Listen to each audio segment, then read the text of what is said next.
जनी जा कमाए कलकतिया राजा मारली सवतिया मतिया राजा लाली होत लाली कनवा के बाली सुन होई नाती के नतिया राजा आ जनी जा कमाए कलकतिया राजा मारली सवतिया मतिया राजा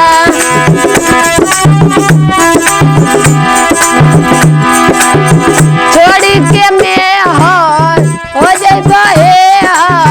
हमारा से बेसी ना करी उके इज्जत के हानि करी पैसा जी हानि करे केहू के ना सूटे बंगालन के पानी करे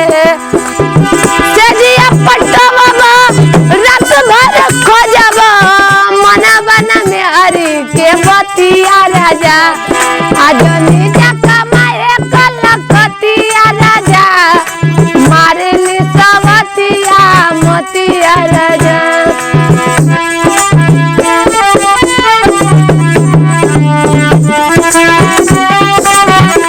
बोले ये पवन आखिर गलती कवन बा कुछ के न गम बा एके लंबा जइबो बंगाल तू तो उलझन में डाल के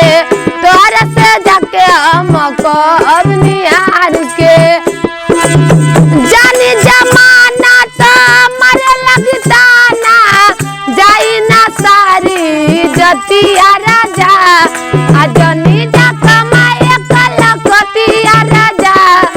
मारली सवतिया मतिया राजा जनी जा कमाए कलकतिया राजा मारली सवतिया मतिया राजा